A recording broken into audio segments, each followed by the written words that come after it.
और ऐसी कृपा सदैव समस्त भाईजनों पर बरसती रहे, ये हम विकास से अरदास करते।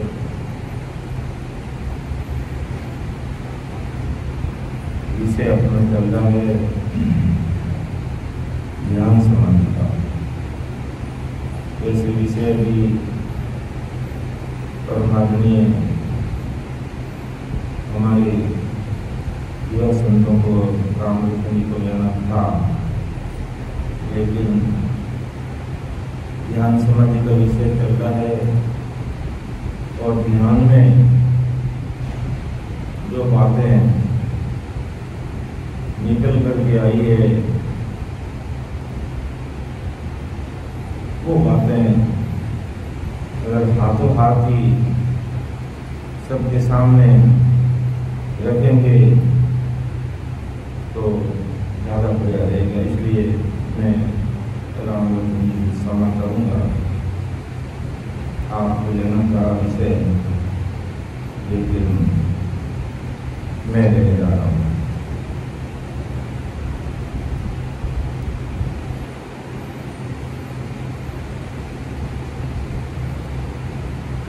पहली बात तो परम दयाल सतगुरु सुखराम जी महाराज इतने बड़े महापुरुष हुए जो इस धर्म धरती पर है। विचार करते हैं कि अगर ऐसे महापुरुषों का शरण नहीं मिलता तो न जाने आज हम सभी भाई बहन कहाँ होते, मायावी जगत में डूबे रहते, तीन लोगों की भक्तियों में लगे रहते, खान पान हमारा बिगड़ा हुआ रहता और न जाने कैसे कैसे कर्म नहीं करते। लेकिन ऐसे महापुरुषों का शरण मिल गया,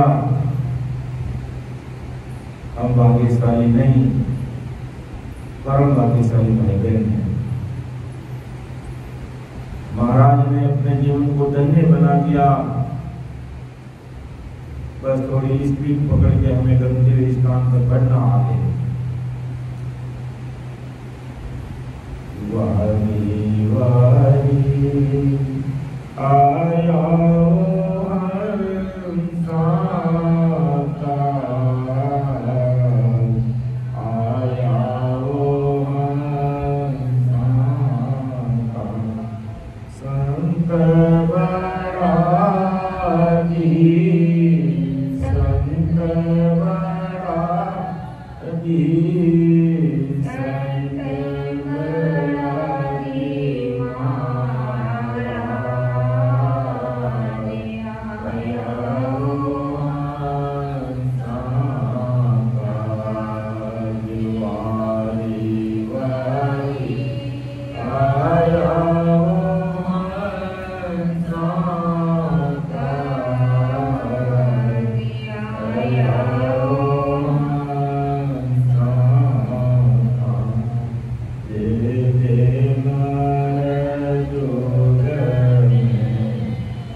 धन्य धन्य महापुरुषों को जो विक्रम संवत 1783 में इस धराधरती पर अनंत जीवों का उद्धार करने के लिए सदगुरु साहिब उस पावरफुल परमात्मा की सदा लेकर के इस धराधर में वो प्रकट हुए और सेवन करने वाले भाई बहनों को महाराज ने कितना बड़ा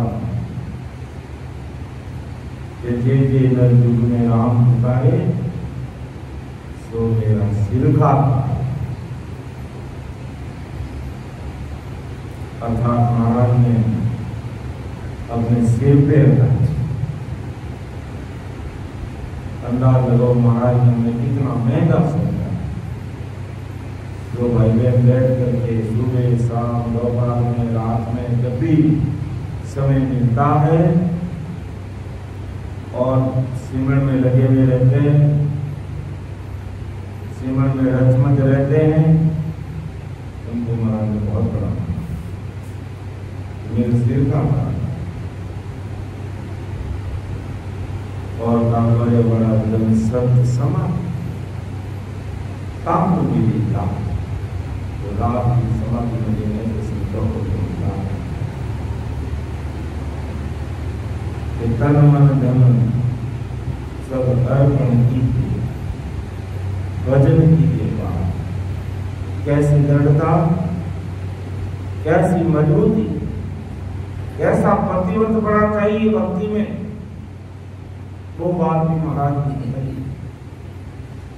तन मन धन सब अर्पण कीजिए, भजन कीजिए वहां और सतगुरु बेचे मैं भी बिना परत नाम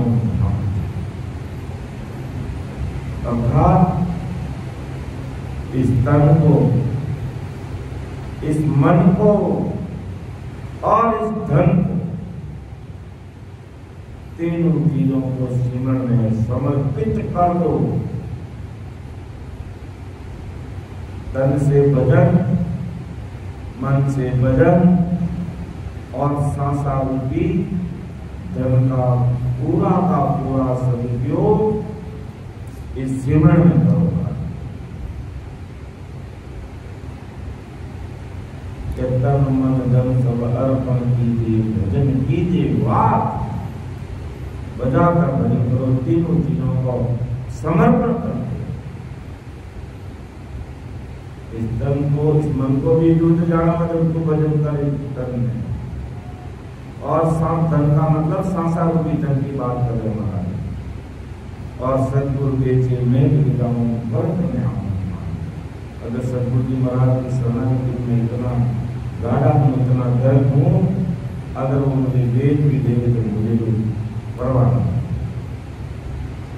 संत हमारे माता पिता कहे ज्ञान सरदार कैसे कराम करनावो प्रभु जी तारे मांगना। कितने उच्च कोटि के भाव महाराज को भजन करने वाले भाई के प्रति। ऐसा ही उच्च कोटि का भाव आज हमें नहीं,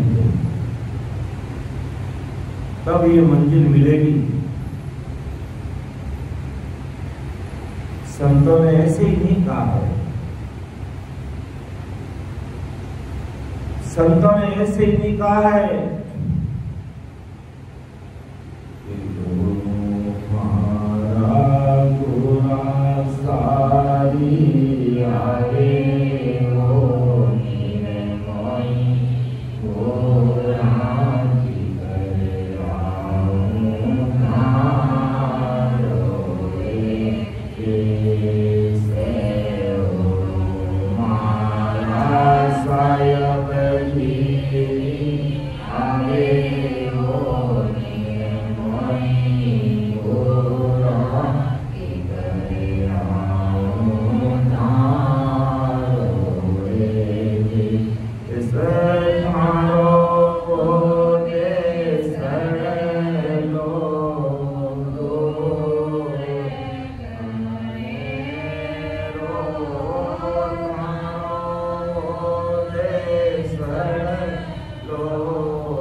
अपने भाई बहन भजन में रचमच होते हैं और पार हम सतलोक में पहुंच जाते हैं। उसके बाद में हमारे सामने 3 स्टेप बाकी रहती है। पार हम सतलोक को पार करना, सिलसिला को तोड़ना और 10वें दरवाजे से परे। ये 3 चैलेंज, ये 3 घाट हमारे सामने रहते हैं। बहुत बड़ी चुनौती रहती है हमारे सामने, बहुत बड़ा चैलेंज रहता है हमारे सामने। ये बहुत बड़े घाट है। अब कहेंगे बहुत बड़े घाट कैसे? जब यहाँ तक हम पहुंच गए तो फिर आगे इतने बड़े घाट क्यों है? यही बड़ी बात है। जब ध्यान समाधि जब तलीन होते हैं, 3 ब्रह्म के 13 लोगों को पार करके हम पार ब्रह्म में प्रवेश करके, बहुत बड़ी समझ की बात है। जब हम पार ब्रह्म सतलोक में प्रवेश कर जाते हैं तो हंसे को बल ना लगे बारी सिर पर होए। हंसे का बल खत्म हो जाता। हम पार ब्रह्म सतलोक तक नहीं पहुंचे तो 2-2 घंटे 4 घंटे भजन में लग जाते, अपना शरीर का बल भी निकाल देते, संगत में भी बैठते, ज्ञान भी सुनते, ज्ञान चर्चा भी कर लेते। लेकिन वहां जाने के बाद में क्या करोगे? वहां जाने के बाद में क्या करोगे? यही बड़ी चुनौती है। और आदमी यही आकर के थक जाता है, यही आकर के वापस माया में पड़ जाता है, यही आकर के वापस विषय भोग में लग जाता है। क्योंकि हमारे ये 5 तत्व का शरीर वह काम करना बंद कर देता। हमारे 5 विषय भी थक जाते, 5 ज्ञानेंद्रियां भी थक जाती। अर्थात 9 तत्व लिंग शरीर एक तरफ, ये परमहंस एक तरफ। यानी शरीर अलग, जीव अलग। अब जीव को आगे अमर लोक जाना है, अर्थात इस आत्मा को, जीवात्मा को अमर देश में जाना है। शरीर का बल हमारा काम नहीं करता और हमें अमर देश में जाना है। पार ब्रह्म सतलोक को पार करना है, सिलसिला को फोड़ना है, 10वें द्वार के परे होना है और मुख सिमरन हमारा काम नहीं करता है। इसलिए चैलेंज है ये बहुत बड़ा, ये बहुत बड़ा चैलेंज है। इसलिए अब करें क्या? पार ब्रह्म सतलोक तक तो पहुंचे, तब तक तो हम शरीर से सिमरन भजन भी कर रहे थे। 2 घंटे नहीं तो 4 घंटे कर लेंगे, 4 घंटे नहीं तो 5 घंटे कर लेंगे, 10 घंटे कर लेंगे। लेकिन वहां तो मुख सिमरन होता ही नहीं है। फिर भी अमर लोक जाना है। वो मेरे निर्मोही गुरु, निर्मोही का मतलब आपको किसी कोई मोह नहीं है कि कराऊं धारो ने देश। अबे मुझे आपकी ओर बहुत आ रही है और वास्तव में ओर आंखें भीग जाती है। इन घाटों को पार करने के लिए सतगुरु साहिब से मिलना भी है, गुरुदेव जी महाराज से मिलना ही है, राम जी महाराज से मिलना भी है। मुख सिमरन भी नहीं होता, शरीर का बल भी काम नहीं करता और आपके देश में आना है और ओरू भी बहुत आ रही है, देश भी बहुत दूर है। लेकिन आऊं की कर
में कैसे हूं, और आप तो निर्मोही हो, आप तो हमारे से लगाव करते नहीं, आपको किसी से कोई लेना देना नहीं, आप निर्मोही हो और हमें आपसे लगाव है।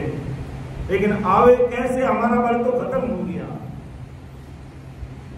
मां सुनिए सुनिए सागर तक, यानी महामाया के लोग, प्रगति लोग, ज्योति लोग, अजर लोग, आनंद लोग, वज्र लोग, ईकर लोग, निरंजन, निराकार, शिव ब्रह्म, मां सुनिए सुनिए सागर तक हमें सब अनुभूतियां आती, हमारा बल काम करता, हमारा नवतत्विक शरीर काम करता। अब तो शरीर एक तरफ और हंस एक तरफ, और आपके देश में आना है, अब क्या करें? महाराज ने ध्यान समाधि विषय में पहले का जो सत्र लिया गया, उसमें हमारे साथ में 4 चीज साथ रहनी थी। उसके बल से आगे जाना पड़ता है। हम पहले जितना भजन करते थे उससे ही कई गुना आते, हमें एकाग्र चित्त होकर के बैठना पड़ता है। मैं सामने बैठता हूं, आप लोग इधर बैठते हो, मैं इधर बैठता हूं। मैं इधर बैठता, इसका मतलब बड़ा नहीं हूं मैं, अपन सब भाई बहन एक ही रास्ते पे चल रहे हैं। लेकिन आगे बैठने का मतलब यही है कि एक भाई आगे बैठे और बिल्कुल हिले डुले सावधानी से सिमरन करता रहे, तो सामने वाले की अगर नजर सामने पड़े तो सिमरन करे तो हम भी सिमरन करें, इतनी बात है, बाकी कोई बात नहीं है। ऐसा 3 घंटे तक बिना हिले डुले कोई, या कोई भाई बहन कहता भाई कल मैं बैठूंगा या फिर तो आराम से बैठ सकते, मैं उधर बैठ सकता, कोई फर्क नहीं पड़ता। इधर बैठो उधर बैठो कहीं बैठो, लेकिन बिना हिले डुले हमें सिमरन में लगना है। और आखिर सबको जमीन पे बैठना है। ऊपर बैठने वालों को गिरने का डर रहता है, नीचे बैठने वालों को कोई डर नहीं रहता, ये भी बड़ी बात है। लेकिन फिर भी गिरने का डर है, इसलिए भी बैठते हैं क्योंकि सामने सभी के लिए प्रेरणा का स्रोत बने हैं। इसलिए गिर भी जाएंगे तो कोई बात नहीं, चलो लोगों को प्रेरणा तो मिलेगी। किसी को शिखर पे चढ़ाने का प्रयास करेंगे तो अपन भी शिखर के निकट तो पहुंच ही जाएंगे। यही तो है, यही और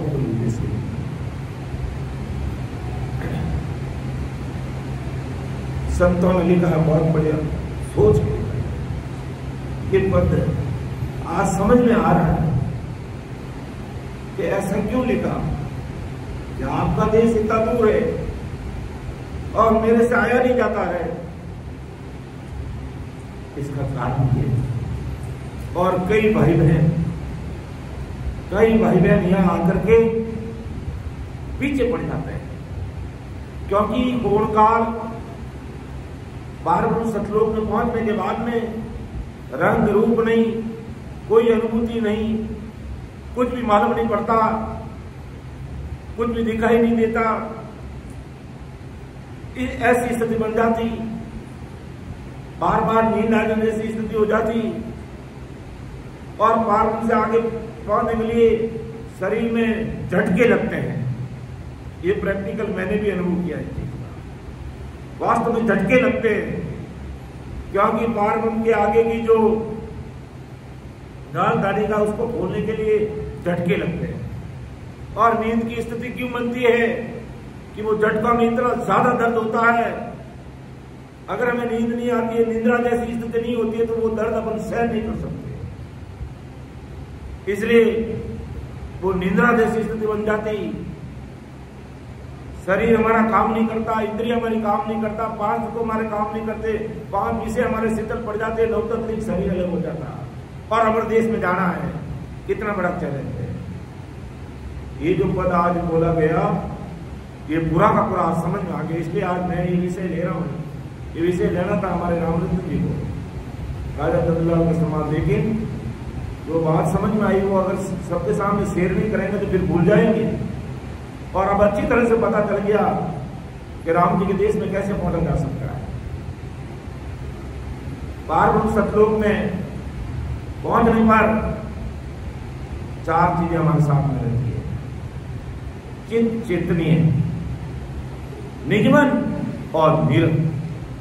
बाकी हमारा ये शरीर, हमारी ज्ञानेन्द्रिया, कर्मेंद्रिया, ये 5 तत्व का शरीर काम नहीं करता है। मुख सिमरन थक जाता, बंद हो जाता है, कई भाई बहन कहते हैं मैं अब क्या करूं, मेरे तो मुंह से तो राम राम ही नहीं होता, और राम राम करने के लिए बैठता हूं थोड़ी देर राम राम होता है, नींद जैसी स्थिति हो जाती है। ये होती है, ये ऐसी अनुभूति आती है और मुझे कुछ भी मालूम नहीं पड़ता है। यही अनुभूति है, कुछ भी मालूम नहीं पड़ता है और फिर भी हम लोग जाना ये कैसी बड़ी विकट स्थिति होती है। तब संतों ने कहा कि आपका दूरा सा देश मुझे मेरे से आया नहीं था, तो उस देश में मैं आ नहीं सकता, इतना आपका दूर देश है। अब 3 वर्ष के 13 लोगों को पार कर दिया, 3 घाटी पार कर दिया, फिर भी वो देश दूर लग रहा है। दूर यूं लग रहा कि शरीर का बल खत्म हो गया, यहाँ पर शरीर का बल खत्म हो गया और अमर देश में जाना है। तो यहाँ पर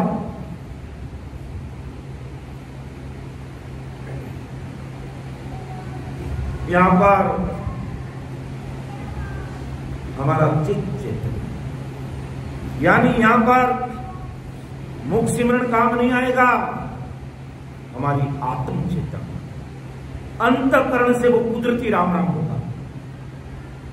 और भाई बहन कहते भी हैं कि मैं मुख सिमरण मेरी जीभ नहीं चलती, मेरे होठ नहीं चलते, मेरे कंठ नहीं चलते, फिर भी मेरा राम राम होता है।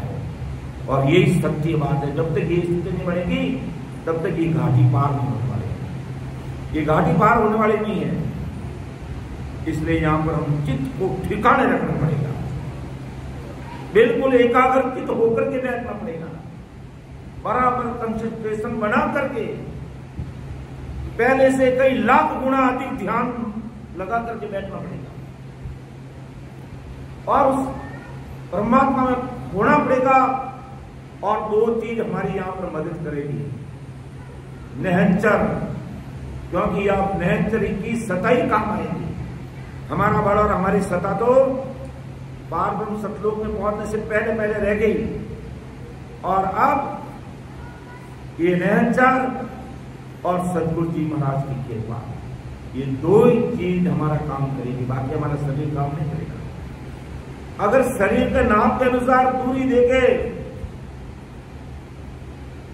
तो पार ब्रह्म के बाद में तो सीधा 10वां द्वार ही है, एक अंगुल भी दूरी नहीं है। लेकिन भजन करके ध्यान से पहुंचने के लिए लगता है करोड़ों किलोमीटर दूर है, लेकिन उस दूरी को त्याग कौन करेगा? हमें निरंतर के साथ जुड़ना पड़ेगा, हमें प्रेम ही नहीं प्रीति लगानी पड़ेगी। जो आज सब भाई बहनों में प्रीति आई, ऐसे आंखों में आंसू बह रहे, राम जी के नाम में रचमच है, ऐसी प्रीति सदैव घर पे भी भजन करते हो, ऐसी प्रीति लाना और फिर सिमरन में बैठना, सारी अनुभूति आएगी। कोई बड़ी बात नहीं है। हमने ठान लिया है क्या हम उस जगह पे पहुंचना है, और हम उस जगह की मालूम भी नहीं है, लेकिन जानकारी कर लेंगे, अर्थात ध्यान समाधि विषय को पढ़ेंगे और उसके अनुसार फिर सिमरन करेंगे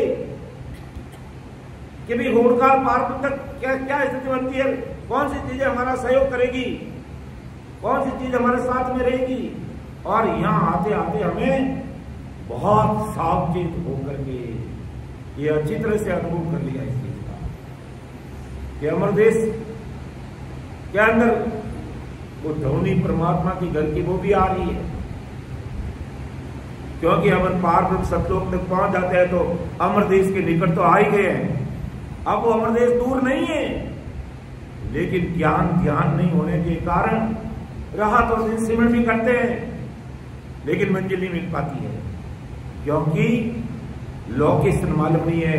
पार ब्रह्म सतलोक के आगे की लोकेशन क्या है, कौन हमारा गाइड होगा, कैसे हम आगे बढ़ेंगे, इस चीज की जानकारी नहीं होने के कारण कई भाई बहन यहाँ आते कहते अब तो मुझे कुछ भी मालूम नहीं पड़ता, अब मेरे से तो भजन होता ही नहीं, बैठता हूँ नींद आ जाती है, जबकि वो नींद नहीं आती है, वो समाधि लग जाती है। और उस समाधि में ही आगे बढ़ना पड़ेगा और कोई उपाय नहीं है। तो इस आत्म चेतन ये स्मरण करेगा कुदरती, ये होठ कंठ सब बंद हो जाएंगे, ये होठ कंठ दिल दिशा बंद हो जाएंगे और आत्म चेतन के द्वारा पूरे 3.5 करोड़ गुमान में राम निरंकार होगा तो कुदरती होगा। आत्म चेतन से सिमरण करना पड़ेगा, चित्त को ठिकाने रखना पड़ेगा और निरंतर से दूनी प्रीति लगानी पड़ेगी, निरंतर से दूनी प्रीति लगानी पड़ेगी। और सदगुरु जी महाराज का पूरा विश्वास, कहीं भी भाव में कमी बेसी नहीं कि किस बराबर आदरो ये हंस राखे कोई, तो कृपा नामणे ऐसी कुदरत हो, ऐसी कुदरत हो निज मन माने नाही, कपट लिया आदीन नाय कर जावे नाही, सुख राम कहे पच पच मरो, गर्ज सरे नहीं कोई, केस बराबर आदरो देश काके को। गुरुदेव जी महाराज के प्रति, सदगुरु जी महाराज के प्रति, इसके प्रति भी आपका भाव है 20 केवड़ी भगवत दर्शन संसार मधुर है। आपको जो अच्छा लगे इसके प्रति, इसके प्रति आपका भाव हो, जहां से आपको भेद मिला है उनके प्रति भाव में कभी मत आ जाना। आदि सदगुरु सुखराम जी महाराज अमरदेश से आए, अमरदेश पधारे, शरीर निमित्त गुरु विरमदास जी को किया, वो तो अमरलोक के वासी अनंत जीवों को उद्धार करने के लिए आए, उनको कोई गुरु और सदगुरु की आवश्यकता नहीं थी, लेकिन फिर भी शरीर निमित्त गुरु विरमदास जी को माना। और जब अमरदेश से आकर के जब वापिस अमरदेश पहुंचे तो सतगुरु साहिब ने पूछा कि धन्य हो आपको, इस कीचड़ रूपी मर्तलोक में रह करके कंचन की तरह, कमल के फूल की तरह खिलते हुए वापिस पधार गए। तो आदि सतगुरु सुखराम जी महाराज, वो सतगुरु साहिब परमात्मा, धन्य मुझे मत कहिए मेरे धन्य मेरे सतगुरु जी विरमदास जी महाराज, उनकी कृपा से मैं यहाँ पहुंचा, जबकि वो तो अपने देश के वासी थे, क्योंकि शरीर निमित्त गुरु संसार में होना था, और नहीं होते तो बोलते ये नुकरे, तो हमें नुकरा नहीं कहना। आदि सदगुरु सुखराम जी महाराज की कृपा से 20 केवड़ी भवन इस हिंदुस्तान की तरह धरती पर मौजूद रहते हैं। आपको जो ठीक लगे उनकी शरणागति, उनके सानिध्य में उनका मार्गदर्शन देते हुए आगे बढ़िए। और ये 2-3 घाटियां यहाँ आकर आदमी अटक जाता है और उसको पार करना बहुत जरूरी है। और यहाँ पर हमारा शरीर का बल काम नहीं करता है, इसीलिए तो संतों ने कहा कि ओणु महाराज, अब ओणु भी आ रही है, राम जी से मिलने की बड़ी मन में पीड़ भी है, बड़ी तलब भी है, लेकिन आपके देश में आया कैसे? आपका देश तो बहुत दूर लग रहा है, अब मेरा शरीर का बल काम नहीं करता है। कैल चढ़ूने चंपा उतरू, पल पल याद सताव्या, कैल चढ़ूने उतरू, यानी ऊपर चढ़ रहा हूं और वापिस नीचे उतर रहा हूं, यानी पार में सतलोक तक पहुंच रहा हूं, और यहां जा रहा है, लेकिन वापिस नहीं जा रहा, क्योंकि आगे अभी तक अखंडित नहीं हुआ।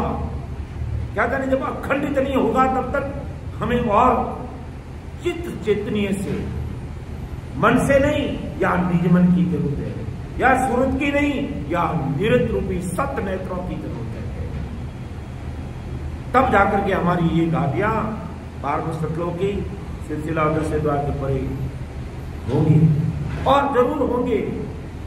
बस ये समझ हमें ध्यान समाधि विषय पढ़ने पर ये समझ विकसित होगी। अब यहाँ से आगे की रास्ते को कैसे पार करना, क्योंकि हमारे वोट कितने राम राम करेंगे, ये वोट राम राम करते करते थक जाते हैं। एक मुंह है, एक जीव है, एक कंठ है, सब चित्त चेतनी आदि चेतन चित्त लगाकर सब कुदरती सिमरण होगा, तब 3.5 करोड़ कुमारी राम राम करेगी। उस समय एक सांस में 70 करोड़ नाम आएंगे, 70 करोड़। और वो चित्रकूट नाम ही हमें पार करेंगे, और कोई उपाय नहीं। इसलिए उस स्थिति को बनाने के लिए ये 3 घंटे सिमरन का समय रखने के पीछे बहुत बड़ी बात है। ऐसे चलते रास्ते चलते निर्णय नहीं ले लिया गया, और आप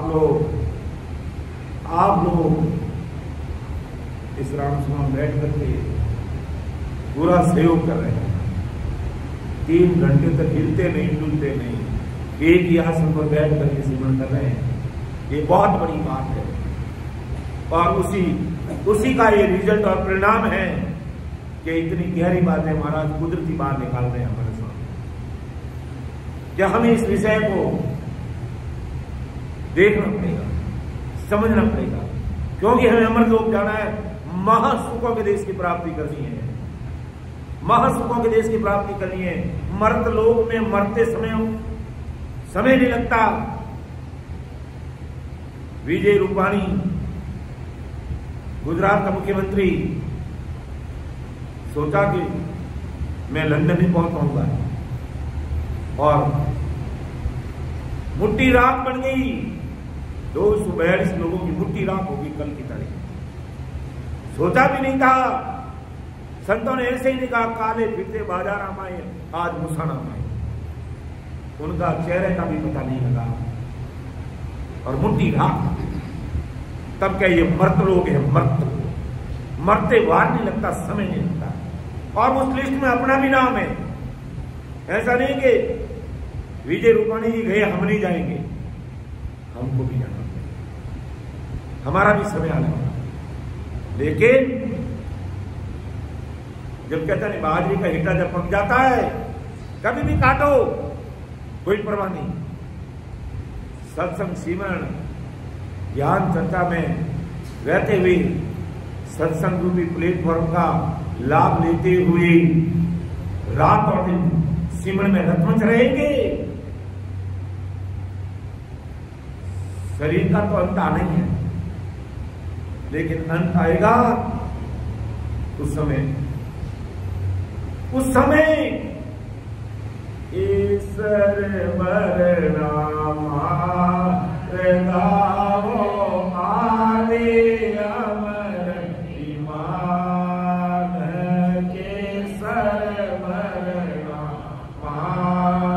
गावो आवे अमर ईमान सामा संत बधाव सिर दिन करता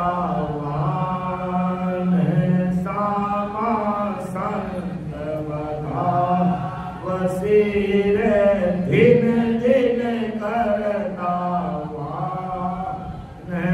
चालो नीरे हंसा अपना राम जनारे दे सेवा पद को बंदे सदा रे शिव सनकारी कसे चालो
अनंत जुबान भी चढ़े रे नित नित नवला में अनंत जुबान भी चढ़े रे नित नित नवला चालो नीर हंसा अपना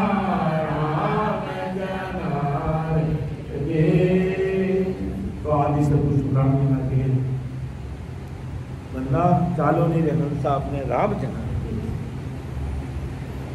और ये संसार के विमान तो खुद जलकर राख हो जाते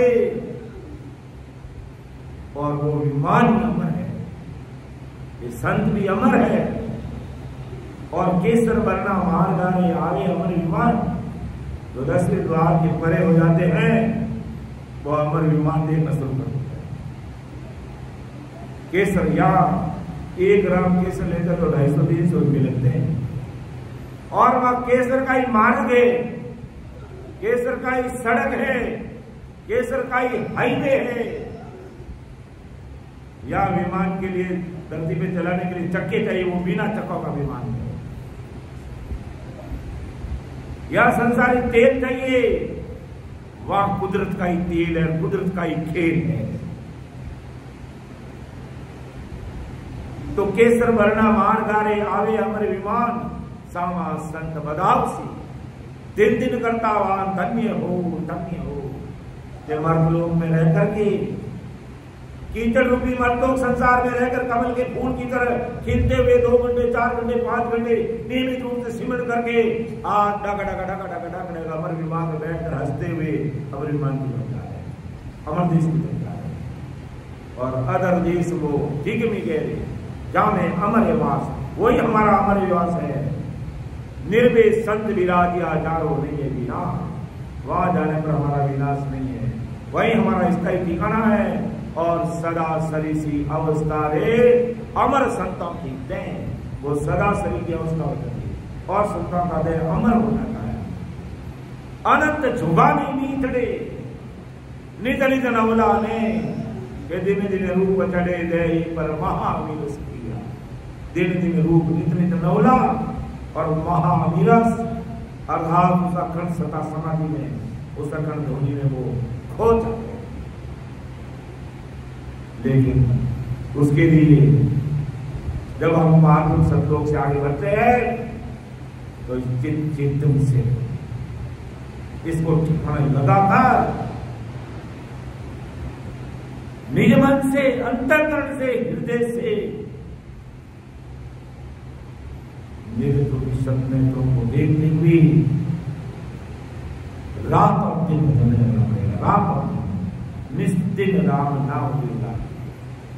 2 घंटे 4 घंटे से कुछ होने वाला नहीं है। 2 घंटे 4 घंटे बैठते हैं तो हमारी भजन की स्थिति बनती है और थोड़ा रस आने लगता है। बाकी घंटे पर तो हमारे ये मनी ठिकाने नहीं आता, ये भी इधर उधर घूमता रहता है।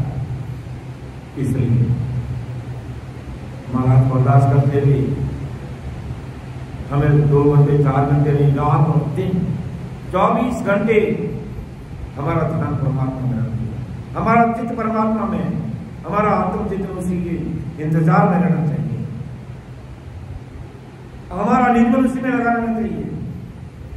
हमारा निजमन, हमारा अंतःकरण इस निहंचर के साथ जुड़ा हुआ रहना चाहिए, जुड़ा हुआ रहना चाहिए। तब क्या होगा? अनगिनती गिनती नहीं राम नाम की जोड़, एक सांस में होता है सिमरण शीतल तोड़। तो जब चित्त चेतन से, निज मन से, आत्म चिंतन से भक्ति में लगेंगे तो एक सांस में 70 करोड़ नाम आएंगे। कैसे आएंगे? हम सांस अंदर ले रहे हैं, इसलिए जो भी भाई बहन शुरुआत में जो भजन करना और भजन भेद की बात पूछते हैं तो उनको यही कहते हैं कि आप आते जाते सांस में सिमरण करो, अंदर की सांस में ध्यान लगाओ और जितना हो सके अंदर की सांस के साथ ध्यान रखना, जितना अंदर की सांस में आप आराम से सिमरन करना करो, और इतनी प्रैक्टिस करो कि कम से कम 20-25 नाम अंदर की सांस में आने चाहिए, अंदर की सांसों में। क्यों नहीं कि 10 अंदर और 10 बाहर नहीं, 20, क्योंकि अंदर का काम तो अंदर सांसा के साथ जो सिमरन करेंगे वही काम आएगा। बाहर की सांसा में जो राम राम होगा बाहर का काम होगा, अंदर की सांसा में जो काम होगा वो अंदर का काम होगा। और कई भाई बहनों को अंदर की अनुभूति नहीं आने का कारण यही है कि थोड़ी देर आते या सांस में राम राम करते हैं, अंदर की सांस की तरफ ध्यान लगाते ही नहीं है, जबकि हमें सांस अंदर लेते समय यूं टच होता हुआ जाना चाहिए, एकदम रगड़ीस्ता हुआ, और कम से कम 20 नाम तो आने चाहिए। तो 20 नाम एक सांस के अंदर जाते हैं और हमारी 3.5 करोड़ घुमावड़ी जब जन्मे लगती है, तो 3.5 करोड़ को और 20 को गुणा करते हैं तो 70 करोड़ नाम आते हैं, और वो 70 करोड़ नाम ही हमारी ये पार्वत सतलों को पार करेगा, सिलसिला को फोड़ेगा, 10 से 12 के परे होंगे, और हमारे संचित कर्मों का जो भारा है वो 70 करोड़ नाम आने पर ही खात्मा होगा उसका, तभी हमारा खात्मा होगा।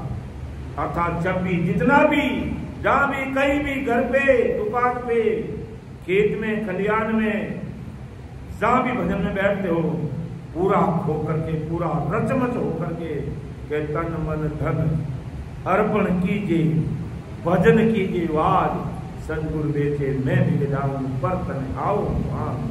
ऐसी दृढ़ता के साथ में तन मन और धन से, तन मन और तीनों चीजें, तन और मन को भजन में, और धन सांसा रूपी धन की बात करें, मायावी जगत के धन की बात महाराज नहीं कर रहे।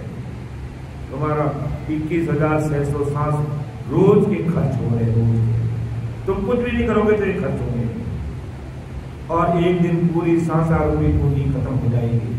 तो इस 21,600 सांस में से 3-4 घंटे की जो सांस है, उन सांस को भजन में रचमच कर दो, उसके साथ लग जाओ, तभी हम सिलसिला को फोड़ेंगे, तभी हमारे 70 करोड़ नाम आएंगे, और तभी हम 10वें द्वार से परे होंगे, और हमारे संचित कर्मों का जन्म और जन्म का जो भारा हमारे गठरी हमारे सिर पे बंधी हुई है, उन सब का खात्मा होगा।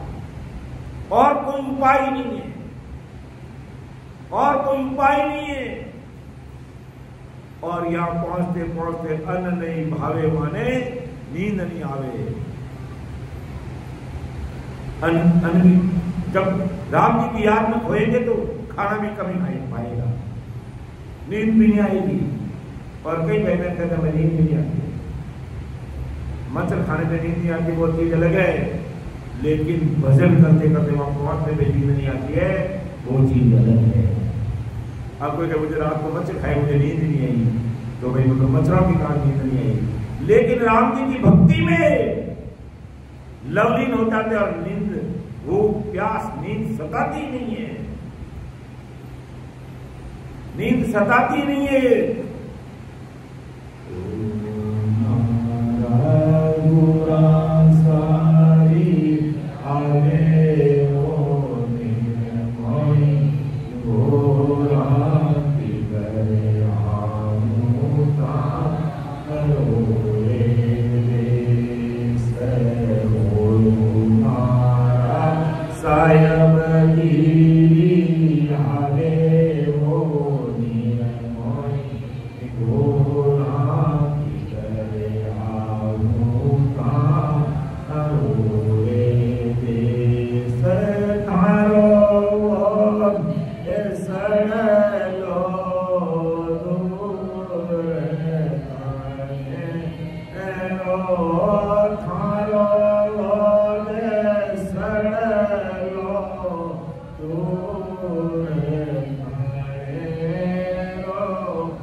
लक्ष्मण जो भाई बहन भोजन करके पार सब लोग पहुंच गए, तो अमर लोग दूर नहीं है, बहुत नजदीक आ गए, बहुत नजदीक आ गए। और फिर आया नहीं जाता तो वो आती है कि नजदीक में लेकिन बहुत दूर लागे, बहुत दूर लगता है, क्या करूं उसमें?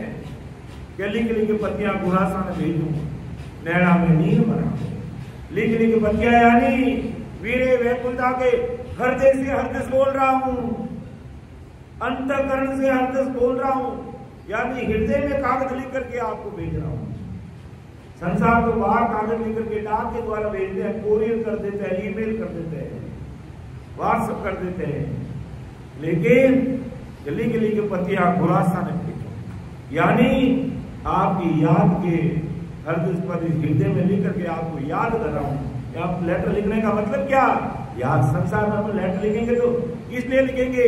किसी को याद करने के लिखेंगे, भाई घर में कैसे हो, क्या हो। पहले मारवाड़ से लेटर आते हैं या भेजते हैं, कहाँ पहले फोन की सुविधा थी, लैंडलाइन था, आज तो सबके जेब में पूरा संसार बसा है। लेकिन पहले कहाँ थे?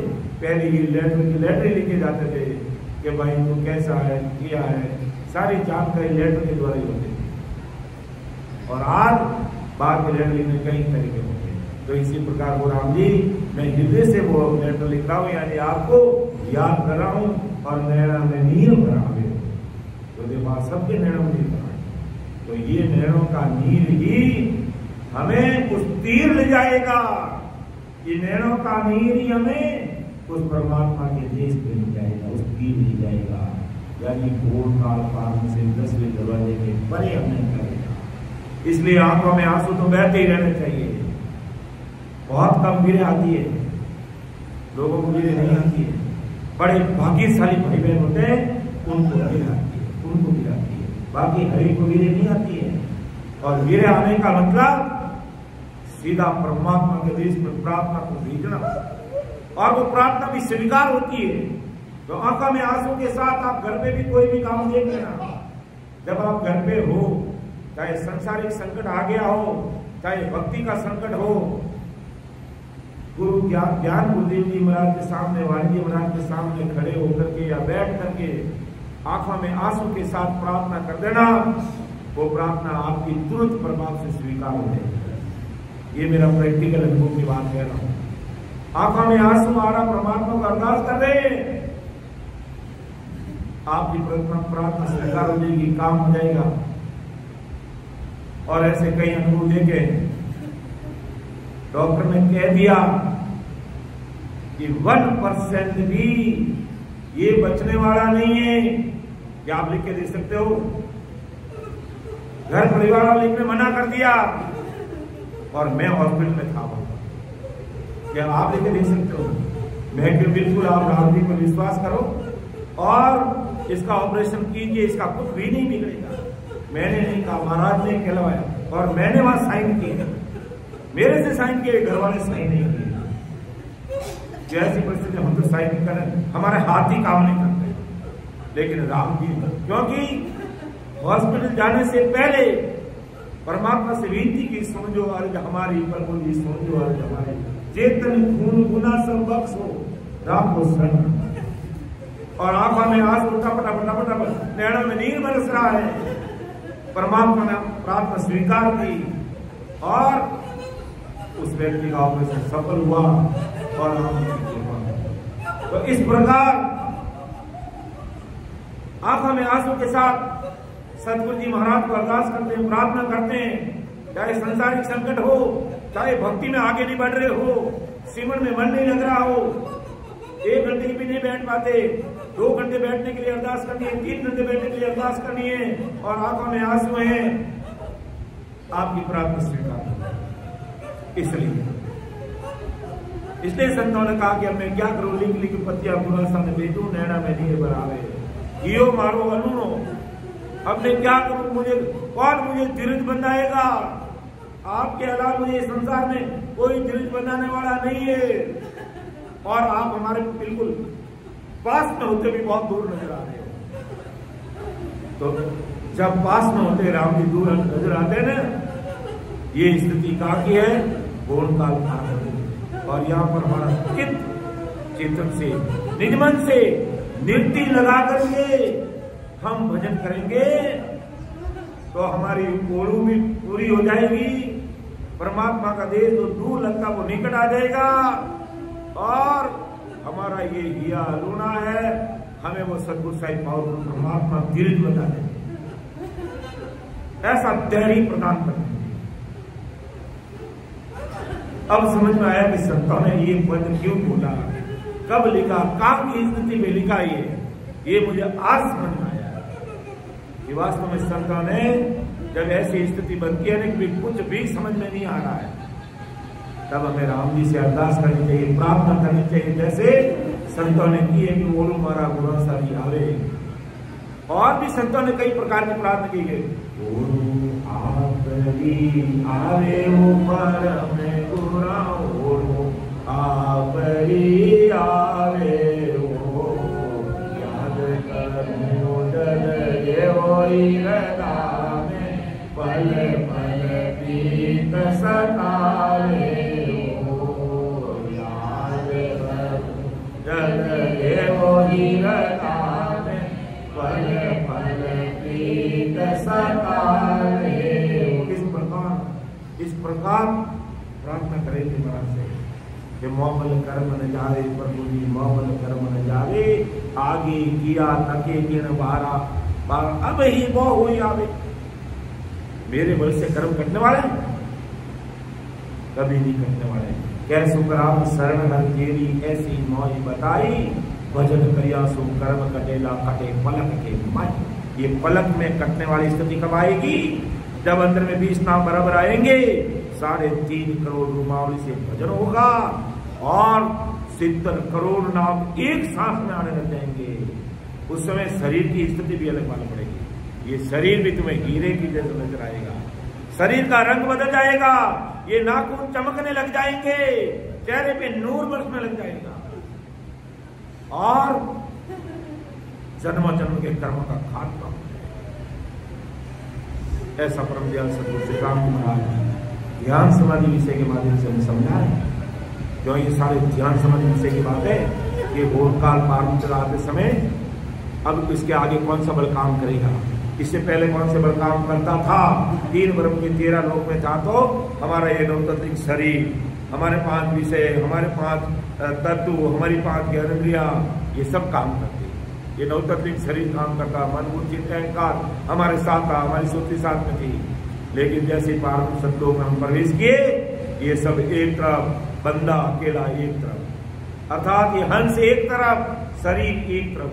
कई भाई बहन कहता ना, मैं भजन कर, मुझे ऐसा लगता मेरा शरीर तो नीचे पड़ा है, मैं ऊपर जा रहा हूं, और ये होता है यहाँ आते आती है स्थिति। और अब हमारा आज का जो विषय चल रहा है सिलसिला का, कि सिलसिला तक पहुंचते पहुंचते एक गुस्सा की लेने का समय हो गया है, तो वहां तक पहुंचते पहुंचते कैसे अनुभव आते हैं, क्या चीजें घटित होती है, क्या सावधानी रखनी चाहिए, कौन सी चीजें यहाँ हमारा साथ करेगी, और सिलसिला तक अधिकतर कौन लोग पहुंचे। जैन धर्म में जो तीर्थंकर हुए, जितने भी तीर्थंकर, कोई भी चौकड़ी में, अभी तो ये 4 युगों की चौकड़ी चल रही, इसमें 24 तीर्थंकर, हर चौकड़ी में 24 तीर्थंकर आते हैं, और कई तीर्थंकर नरेंद्र निधान को प्राप्त करके अमर लोक में भी जाते हैं, और अधिकतर तीर्थंकर और उनको मानने वाले अनुयायी राजा महाराजा सम्राट, वो सिद्ध लोक तक यानी सिद्ध शिला तक ही पहुंचते हैं, सिद्ध शिला को फोड़ते नहीं। सिद्ध शिला को फोड़ दिया तो मतलब क्या, 10 द्वार से परे होगी, अमर लोक में पहुंच गए। लेकिन अधिकतर यहीं आकर के तीसरी मान लेते हैं, और कई समय आने पर वापिस संसार में आते हैं, फिर वो सूरवीरता से और भजन करते हैं, और नरेंद्र निधान की कड़ अगर पकड़ लेते तो राम जी के देश में, वो भी राम जी के देश में पहुंचते। ऐसा नहीं कि तीर्थंकर सभी यही रहते हैं, तीर्थंकर अमर देश में भी पहुंचते हैं, सदगुरु साहिब के देश में भी पहुंचते हैं। तो काफी साथ अपन ले चुके हैं, अभी सिलसिला का विषय तो एक गुस्सा की लेते हैं, समय का तकाजा भी है। लेकिन आज का जो पद दिया गया था, तो आखिर संतों ने इस पद को ऐसा क्यों कहा, कि आपका देश तो बहुत दूर है, लेकिन यहाँ आने पर यह देश बहुत दूर लगता है, क्योंकि हमारा बल खत्म हो जाता है, हम मुख सिमरण नहीं कर पाते हैं, नींद ऐसी स्थिति बन जाती है, तब हमें परमात्मा का देश दूर लगता है। आप करें तो करें क्या? जब ध्यान समाधि विषय को अच्छी तरह से पढ़ा और हमारे वरिष्ठ संतान ने अच्छी तरह से समझाया, तब समझ में आया कि वास्तव में यहाँ आते आते ऐसी स्थिति बनती है, तो इसे घबराना नहीं है। नींद आएगी तो आने दो, लेकिन तुमको एक आसन पर बैठ करके ध्यान लगाना है, चित्त चेतनीय और निजमन से आत्म चेतन से सिमरण करना है। उससे पहले मुंह से सिमरण करते थे, हमारा आत्म चेतन सिमरण करना चाहिए, तभी 70 करोड़ नाम की स्थिति बनेगी और तभी हमें इस घाटे को पार करेंगे और तभी हमारे में संचित कर्म कटेंगे, तभी ये हिलाड़ी फूटेगी हमारी। बाकी कोई पार ब्रह्म सतलोक से 10वां द्वार कोई दूर नहीं है, ये खड्डा छोटा से सबके सिर में है और इसके पास में एक अंगुल से भी कम है। शारीरिक रूप से देखें तो कोई दूरी नहीं है, लेकिन ज्ञान से सत्सु विज्ञान से देखें तो लगता कोई करोड़ों दूर है हमारे लोग। तो सिलसिला की कुछ आगे अपन देखते हैं। महाराज को अरदास करते हुए समय भी होने जा रहा है, लेकिन आज जो आनंद की जो अनुभूति हुई, नई चीज का एहसास हुआ और कैसे सिलसिला फूटेगी, ये बात 101% महाराज की कृपा से समझ में आ गई। अब वो दिन दूर नहीं है, अब वो दिन वो दूर नहीं है कि अमर लोक में अति शीघ्र वास करेंगे सत्य उत्साही पावरफुल परमात्मा। यहां पर भी हमें भूल नहीं करना है, हमें यहाँ दावा नहीं करना है कि अब हमारे समझ में आ गया, अब तो मैं तो अमर लोक जाऊंगा। ये दावा करते ही फिर अहंकार आ जाता है, क्योंकि 10वें द्वार के परे के बिना अहंकार खत्म नहीं होता है, और अहंकार आ गया तो गाड़ी रिवर्स गियर में आ जाती है, और रिवर्स गियर में आई तो किए काम से। बैक गाड़ी कितने दिन चलाओगे? आगे टॉप आगे तो चलानी पड़ेगी गाड़ी, और रिवर्स में आ गई तो फिर आगे बढ़ेगी नहीं। रिवर्स चलाओगे तो रिवर्स गाड़ी चलाना कितना मुश्किल है, कान में देखना पड़ता है, इधर देखना पड़ता है, पीछे बैठा, अरे पीछे देख, बछड़ों नहीं खा जा करेगी, अटी ने देख, वटी ने देख। और जब आगे चलती है तो किसी को पूछने की जरूरत नहीं, अपना आप सीधी सड़क दिखती है। लेकिन सीधी सड़क चलते चलते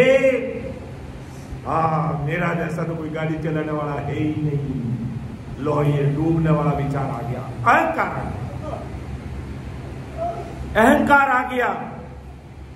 इसलिए यहां तक पहुंच भी जाओ, राम जी को क्या अरदास करनी है, क्या अरदास करनी? राम तेरी लाज पड़े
आपकी मर्जी जैसे करना, आपकी इच्छा तो मोक्ष में भेज देना, आपके जय कि मैं तो आपको नरक में भेज तो वहां भी भेज देना। बस हमें दावा नहीं करना कि हम 3 घंटे 4 घंटे 6 दिन से सिमरन कर रहे हैं इसलिए हम तो मोक्ष में जाएंगे, नहीं।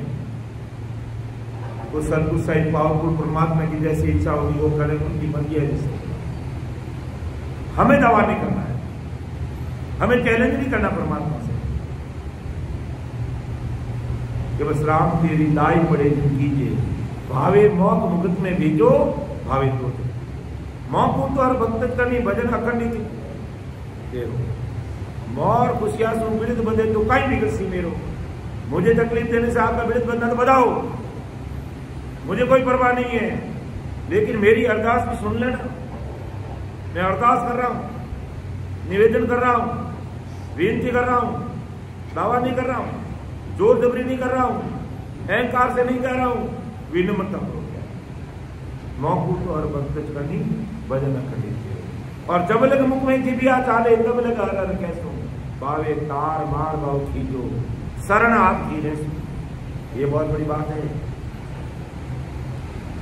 भावे तारो मारो, भावे खींचो, शरण आपकी रस, और जब लग जीप मुख में जिबिया चाले तब लग हर कैसो। ये है मजबूतपना, ये है पतिव्रतपना। ऐसी दृढ़ता, ऐसी मजबूती के साथ घंटे 2 घंटे बैठ के देखो तो सही, उसका रिजल्ट आएगा। बिना प्रीत, बिना प्रीति, बिना वीरे वैकुंठा के, बिना तलब के 4 घंटे बैठ जाओ, मेरे जैसे होठ हिलाते रहो, रिजल्ट मिलेगा, बहुत लेट मिलेगा। उससे पहले माया का रिजल्ट आ जाएगा, माया के काम में अड़ू जाएंगे। तो माया का रिजल्ट हमें नहीं चाहिए, हमें माया को मार के अमर लोग का रिजल्ट चाहिए, और अमर लोग का रिजल्ट चाहिए। उसके लिए महाराज ने भी फरमाया,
आदि सदगुरु, सर्व आत्माओं के सदगुरु, सर्व सृष्टि के सदगुरु सदगुरु सुखराम जी महाराज ने इस वीर को मांगा, इस वीर को मांगा कि भगत कराओ दास मुझे वीरे दो, मुझे वो पीर वीरे बैकुंठा प्रकट करो।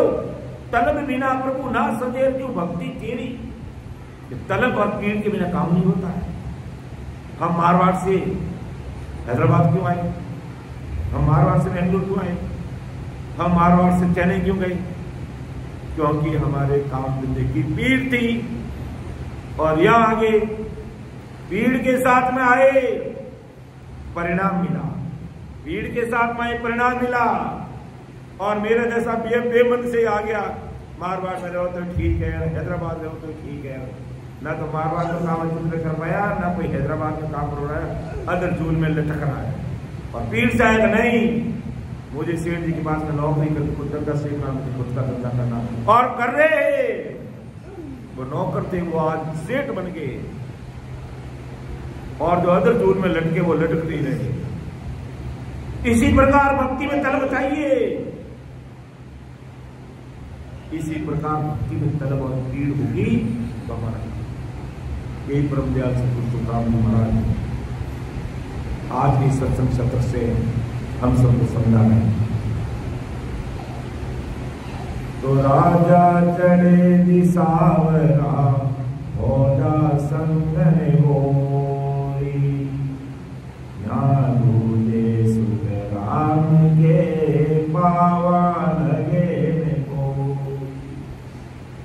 ज्ञान समाधि का विषय है, बहुत बड़ी बात हमारे अपना के राजा चढ़े दिसावरा भोजा संगन होई, मैं दूजे सुख राम के पावा लगे में कोई। देखो कि राजा चढ़े दिसावरा भोजा संगन होई, ना दूजे सुख राम के पावा लगे में कोई। कि राजा दूसरे राज्य पर चढ़ाई करता है और उसके पास में फौज नहीं हो तो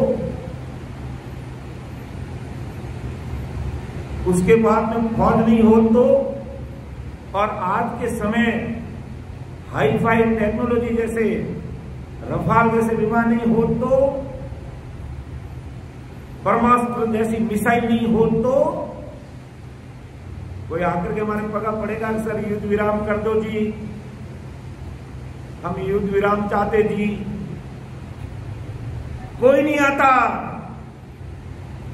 लेकिन हाई फाई टेक्नोलॉजी को देख करके, हाई फाई मिसाइलों को देख करके, दुश्मन की मिसाइल उसकी सीमा से अपनी सीमा में आने से पहले चकनाचूर, एक भी मिसाइल हमारे यहां हिंदुस्तान में नहीं, क्योंकि ऐसा हमारा सिस्टम रहा, अति आधुनिक सिस्टम रहा और उसे पूरी दुनिया कांप रही है। हमने जाने नहीं था हिंदुस्तान के पास में इतना हाई फाई टेक्नोलॉजी, कई देशों ने अरबों खरबों की डील कर ली है कि हमें भी ये चीज बना करके दीजिए। तो विकासशील राष्ट्र की श्रेणी में आने वाला हमारा देश विकसित राष्ट्र की श्रेणी में आएगा, क्योंकि हमारे पास में वो दमदार चीजें हैं। यही बात ब्रह्मदयाल कि राजा चढ़े दिसावरा भोजा संग नहीं होई। अगर राजा चढ़े करता है उसके पास में फौज नहीं होगी, ना दूजे सुखराम के पावा लगे न कोई, तो उस राजा से कोई नहीं दूजेगा, कोई उसके पाव नहीं पड़ेगा। इसके पास कुछ है तो नहीं, ये तो अकेला है, अकेले का तो हम अकेले निपट लेंगे। और जब उसके साथ में फौज होगी और वो भी बलशाली होगी, हाई फाई टेक्नोलॉजी के साथ होगी, तो कमजोर मुल्क की सेना, कमजोर मुल्क का राजा और कमजोर मुल्क का सेनापति बिना युद्ध की शुरुआत किए ही पांव पड़ेगा, नमस्कार, हमें माफ कर दो, सरेंडर कर दो, दोनों हाथ ऊपर कर देंगे, सरेंडर हो जाएगा। जो हाल ही में हुआ है पूरी दुनिया जानती है। या महाराज क्या कहना चाहते हैं? महाराज क्या लेना देना फौज से? लेकिन जब राजा दिसावर चढ़ता है तो या इस जीवात्मा को गढ़ पर चढ़ाना है, उस अमर देश में पहुंचाना है, तो सबसे बड़ी सेना कौन सी चाहिए? सिमरण रूपी सेना चाहिए। अगर सिमरण है तो धर्मराज सिर पांव दिराया, धर्मराज सिर झुका देगा। हमारे पास में नैन का निनाम रूपी सेनापति है, सिमरण रूपी फौजे हैं, फिर चित चेतनीय निजमन और निरत रूपी नेत्र के साथ है तो हम गढ़ पर चढ़ जाएंगे, अर्थात उस सदगुरु साहिब पावन को परमात्मा के देश में पहुंच जाएंगे।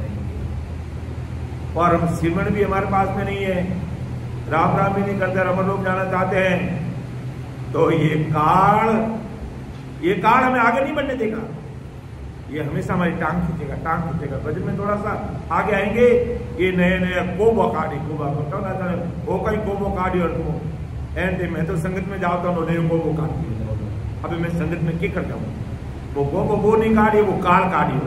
यानी वो संगत में घी प्रो ज्ञान सुन लियो तो मारा एरियो बाहर निकल जाला, पचे अटे मारे अधिकार नहीं चले लाइन माते, और नहीं तो हमारा अधिकार में कौन काल पार तुम तक काल के अधिकार में हम सिमरन रूपी फौज लेकर के, निहंजन निजनाम रूपी सेनापति लेकर के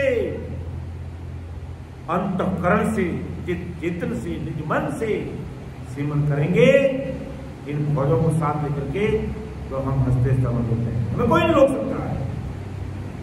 और फिर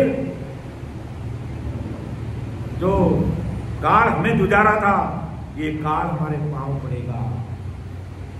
ये ब्रह्मा विष्णु में समय रोक रहे थे बट फाड़े, ये धर्मराय 14 करोड़ जमदूत देकर के हमारी मैरुदंड पर सर्वाइकल पर बैठा है, हमें आगे नहीं जाने देता। ये सब पांव पड़ेंगे। क्यों पांव पड़ेंगे? जिन मुख में हरि नाम कर्म को जोरन लागे, भूत प्रेत चल चीर दम दूरा से भागे, विखे व्याध सब जाई रोग व्यापे नहीं कोई, 84 को काट जीत जन निर्मल होई, देव करे प्रणाम विष्णु ब्रह्मा शिव चारे, जन सुखिया निज नाम ब्रह्म के माय मिलावे। जिन मुख में हरि नाम कर्म को जोड़ लागे, भूत प्रेत छल छिद्र जम दूरा से भागे, और विखे व्याध सब जाए रोग व्यापे नहीं कोई, 84 को काट जीत जन निर्मल होई, देव करे प्रणाम विष्णु ब्रह्मा सुचावे, जन सुखिया निज नाम ब्रह्म के माय मिलावे। ऐसी सदगुरु बहुत परमात्मा की सत्ता का, इस निज नाम का, इस नयनचर का, इस कुदरत कला का, इस सत्सबत का, ये भारी भारी। तो आज यहीं तक लेंगे, समय का कटा जाए। मेरी वाणी को मैं यही विराम दूंगा, बोलने में समझाने में।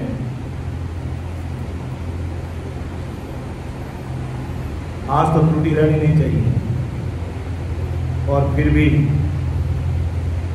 हो सकता उसके लिए मैं क्षमा प्राप्ति हूं, मुझे माफ कर देना, क्योंकि जो भी गलतियां वो सब मेरी है।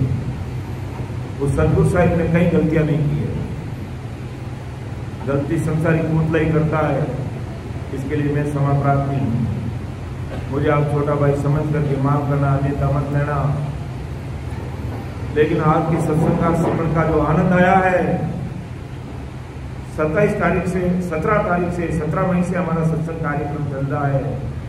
रायपुर झूठा, फिर चित्तौड़गढ़, फिर भीलवाड़ा, फिर गुजरात बांद्रा और हैदराबाद। दिनों दिन अति आनंद ही आनंद बरस रहा, जिसका शब्दों में बखान नहीं कर सकते। और सबसे बड़ी बात, आप सब भाई बहन 3 घंटे के लिए बैठ रहे हैं, इससे बढ़कर और कोई चीज हमारे लिए हो ही नहीं सकती। बस इसलिए मैं कई देर से बोलने में गलती रह जाए तो आप मुझे छोटा भाई समझ के क्षमा करना। समझो मैं निर्दोष हूँ, काट मांग दस हो, तुम्हें हर बोल हार हो, क्या जानेगा कोई, परम दयाल अनंत सुख सम्राट आदि सदगुरु सर्व आत्माओं के सदगुरु सरस्वती के सदगुरु सदगुरु सुब्रह्मण्य जी महाराज धन्य हो, धन्य। राम सभा में महाराज उपस्थित हमारे समस्त वरिष्ठ संतों को, समस्त राष्ट्र में भाई बहनों को मेरा बारंबार कोटि कोटि राम राम सा प्रणाम। अब अपन सामूहिक पद लेंगे, इसको बंद करें।